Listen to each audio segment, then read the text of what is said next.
Vous êtes-vous déjà demandé comment Dieu cultiverait? Au début, il a créé chaque chose à sa place dans un but. Il a établi ses façons de gouverner sa création diversifiée afin qu'elle se développe. Son travail était si glorieux que nous devrions admirer et nous exclamer en disant « Dieu, tes voies sont plus élevées que nos voies ».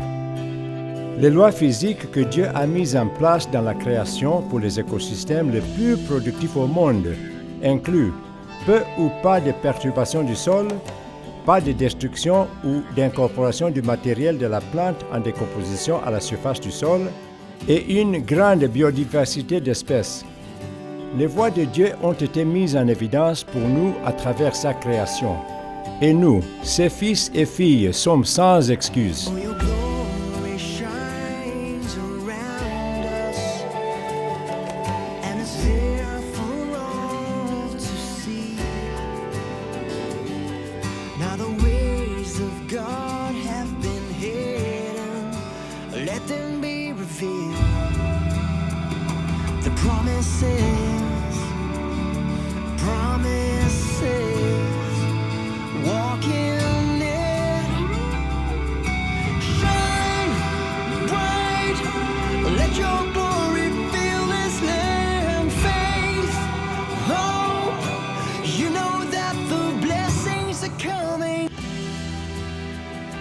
L'homme est célèbre pour son pouvoir destructeur devant la création incroyablement belle de Dieu. En seulement 3 ans, les moyens de l'homme peuvent détruire un écosystème autrefois très productif dans un désert, à tel point qu'une culture ne peut même pas être produite dans la période de précipitation maximale. L'Afrique est si grande que vous pouvez placer sur lui l'Amérique, l'Europe, la Chine et l'Alaska. Ce continent a plus de richesses en ressources que tout autre continent, mais ne représente encore que 5% de PIB mondial. 750 millions de personnes sont des agriculteurs de subsistance. Mais elles ne peuvent pas produire assez pour nourrir leur famille. Une famille a besoin d'environ 1200 kg de maïs pour survivre un an. Mais ses rendements moyens sont d'environ 350 kg par hectare. En moyenne, plus de 20 millions de tonnes d'aide alimentaire sont importées chaque année sur les rives africaines et le continent a le stigmate international de Sibylle du monde. Lorsque nous voyons ces chiffres et la quantité d'aide en réponse, on ne peut s'empêcher de se demander si cela fait une différence ou si nous perpétuons simplement le syndrome de la dépendance. Les pauvres deviennent encore plus pauvres et il semble qu'il n'y ait pas de lumière à la fin de ce sombre tunnel de désespoir. L'Afrique est le seul continent où le nombre de personnes affamées augmente chaque année. En moyenne, un Africain sur 3 est sous-alimenté. Pourtant, nous continuons à nous appuyer sur notre propre compréhension, en pratiquant le labour profond, en pulvérisant nos sols, en brûlant et en pratiquant la monoculture. En conséquence, le domaine agricole lutte contre les rendements en déclin, contre l'appauvrissement et l'érosion des sols, et les agriculteurs défaillants sont forcés dans la tendance mondiale de l'urbanisation. Nous devons nous demander quels sont les héritages que nous laissons pour nos enfants et les générations après eux.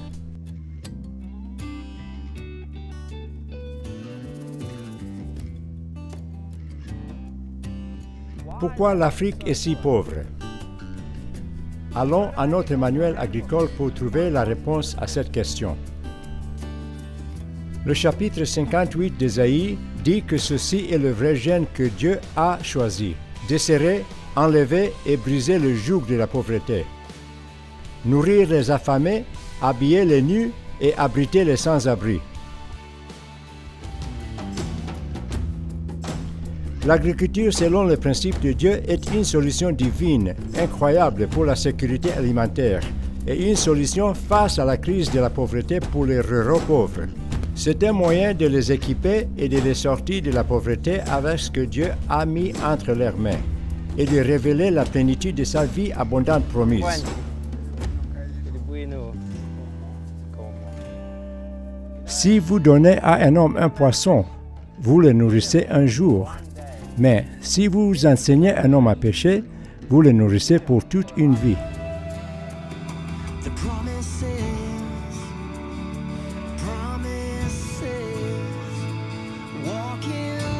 La parole de Dieu dit « Mon peuple périt parce qu'il lui manque la connaissance ». Nous devons reconnaître l'importance d'enseigner aux nécessités la fidélité dans le domaine agricole, avant que le potentiel du reste du continent ne soit révélé. Je veux simplement dire au monde que l'Afrique n'est pas pauvre. L'Afrique est très riche. Vous constaterez que le sol est très riche. Dans le monde entier, les gens m'ont dit qu'en Afrique, ils trouvaient un sol très bon. À partir de mes pieds en bas, il y a des trésors de Dieu. Quel investissement de la part de Dieu nous a donné en Afrique? L'agriculture, selon le principe de Dieu, est un évangile à la fois en parole et en action pour briser le joug de la pauvreté. L'agriculture, selon le principe de Dieu, a fait ses preuves depuis 1984, où Brian O'Drive a été le pionnier de ces pratiques sur le domaine de Hinton au Zimbabwe dans une ferme commerciale à grande échelle, en cultivant 3500 hectares. Depuis ses petits débuts, l'APD s'est répandue dans de nombreux pays. Les églises, les missionnaires et les ONG peuvent créer la masse critique d'efficacité nécessaire pour déployer ce message d'espoir à travers l'Afrique vers le reste du monde. L'APD n'est pas seulement une technologie, mais une solution spirituelle de gestion et de technologie bien équilibrée pour le domaine agricole. Nous devons comprendre que le joug de la pauvreté est avant tout un joug spirituel. Et si nous ne traitons que les clés techniques et de gestion, nous ne serons pas en mesure de délivrer les pauvres. Je souhaite que tous ceux qui sont venus dans cette montagne viennent adorer Dieu et Dieu seul. Mais ce n'est pas le cas. Les gens transportent des aliments dans des récipients comme ceux-ci pour apaiser leurs ancêtres encore aujourd'hui. Les sorciers se retrouvent dans presque tous les villages et sont consultés sur la plupart des choses à tous les stades critiques de la vie. Les sorciers sont également amenés à prier sur la terre afin de produire une récolte exceptionnelle et même d'apporter les pluies. Souvent, les églises permettent, voire tolèrent, des pratiques comme celle-ci, et ils ferment les yeux sur elles, les justifiant comme pratiques culturelles. Cette position faible est une partie importante de la raison pour laquelle l'Église du continent vit sous la malédiction sans la vie abondante promise de Jésus. Les temples de nos vies sont en ruine parce que nous avons servi nos propres ambitions égoïstes et nos voies futiles et que nous ne marchons pas dans les voies de Dieu. Comme ses fils et ses filles, engageons-nous à reconstruire le temple de Dieu dans nos vies, en considérant nos voies et en les alignant sur les voies de Dieu, non seulement dans l'esprit, mais aussi dans l'intellect et le corps.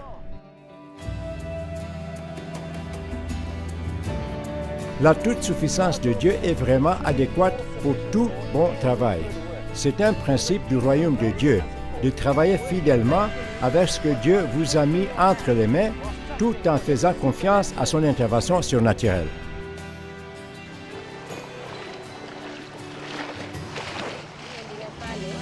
Je m'appelle Fanny. Je suis une vieille femme. Puisque je n'avais pas d'argent pour acheter de l'engrais, et pour utiliser du fumier. J'ai pris la fourmilière et je l'ai mise dans les trous.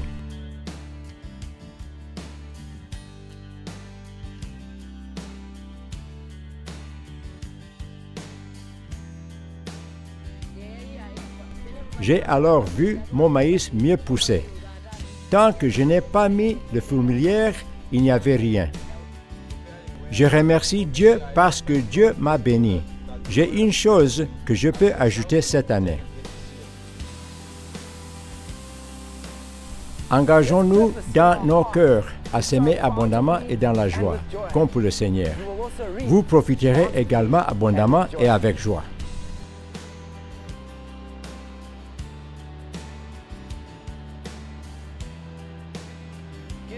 Donner à Dieu lui rend honneur et le reconnaît d'une manière que nous ne pouvons pas comprendre.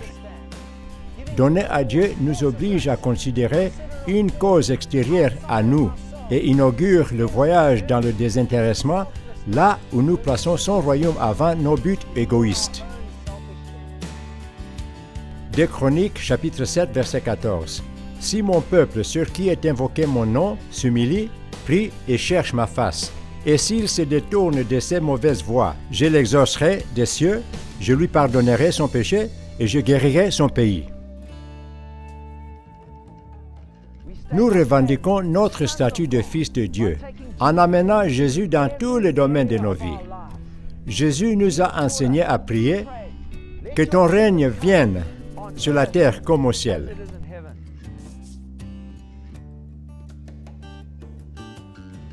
Luc chapitre 16, verset 10 nous dit que si quelqu'un est fidèle dans les petites choses, on peut aussi lui faire confiance pour ce qui est important. Dieu veut que nous soyons des fidèles gérants de la terre, en faisant des profits durables grâce aux techniques de l'APD que l'on applique de bon cœur. Pour que l'agriculture, selon les principes de Dieu, offre une rentabilité durable, nous devons nous occuper de nos capacités de gestion et les améliorer. Les 3 clés de gestion de l'APD, c'est de faire les choses à temps, selon les normes élevées et avec des pertes minimales. Je me présente à vous. Je m'appelle Make Sure et voici ma famille. Nous travaillons ensemble en équipe. Si vous faites tout selon les normes, alors Dieu vous bénira vraiment. C'est pourquoi vous voyez cette très bonne récolte, parce que nous l'avons fait selon un niveau élevé. Notre technologie se fonde sur 3 principes. Ne pas labourer, ne pas brûler ni incorporer le paillis. Pratiquer des rotations. En suivant les secrets que notre Père Céleste nous a révélés le plus près possible, nous obtiendrons les récompenses de ces voies.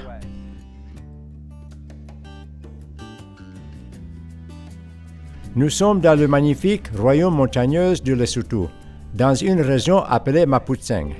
Au début des années 1800, les missionnaires sont venus à cette belle nation et ils ont apporté avec eux la charrue. La charrue est devenue un coût instantané dans les communautés et si vous étiez un homme et que vous n'avez jamais eu une charrue, vous allez vraiment peiner pour trouver une épouse.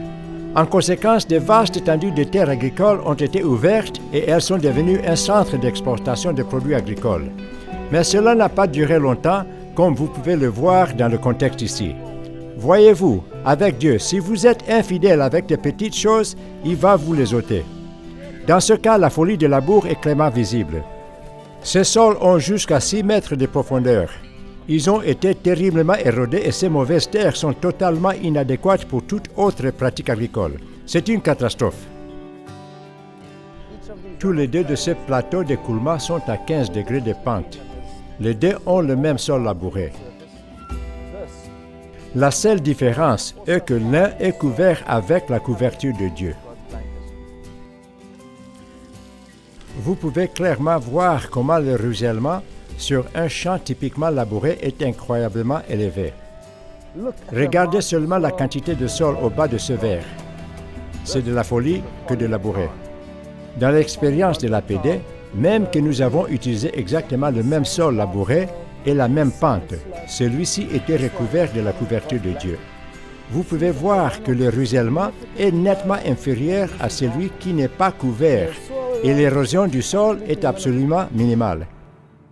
C'est la voie de Dieu. Le maïs est la culture de base pour la plupart des pauvres du continent, et donc un enseignement approfondi est basé sur cette culture. Mais l'agriculture selon le principe de Dieu a été très efficace avec une variété de cultures, y compris les graines de soja, le sorgho, le blé, l'arachide, les haricots, le niébé, le coton, des légumes et beaucoup plus. Les agriculteurs sont encouragés à exploiter leurs fermes comme des entreprises viables. Des témoignages abondent là où les agriculteurs ont mis en œuvre sans réserve l'agriculture selon les principes de Dieu. Pour la première fois de ma vie, ma récolte alla de 7 sacs à 70 sacs. J'ai pu vendre une partie qui m'a permis d'acheter mon propre champ et la maison que j'habite maintenant. J'ai vu Dieu agir en moi. L'agriculture, selon les principes de Dieu, est démontrée en plantant des petits jardins de 6 x 6 mètres, ce qui permet aux stagiaires de voir et d'appliquer les techniques elles-mêmes. Ces jardins s'appellent des jardins bien arrosés et sont mis en place avant les pluies pour s'assurer que les gens ont suffisamment de temps pour saisir les principes à petite échelle et les mettre en œuvre dans leurs champs à grande échelle. Ces jardins bien arrosés sont des panneaux d'affichage pour montrer l'espoir de Dieu dans les communautés. Mon père avait l'habitude de récolter 3 sacs de 50 kilos d'un demi-hectare. C'est le domaine qu'il me donna comme héritage. Quand j'ai entendu parler de l'agriculture selon le principe de Dieu, j'ai appliqué tout ce que l'on m'a enseigné. L'année suivante, j'ai eu 45 sacs de 50 kilos du même terrain. Et la troisième année, j'ai eu 54 sacs de 50 kg. Et l'année dernière, j'ai eu 69 sacs de 50 kilos. Je donne à Dieu toute la gloire, l'honneur et la louange. Jésus a dit, « Il n'y a rien que je fasse que je n'ai pas vu mon Père faire. » En tant qu'enfants de Dieu, nous devons nous humilier et reconnaître que nos voies ne marchent pas et que désormais nous allons suivre les voies de Dieu de tout cœur. God's ways. You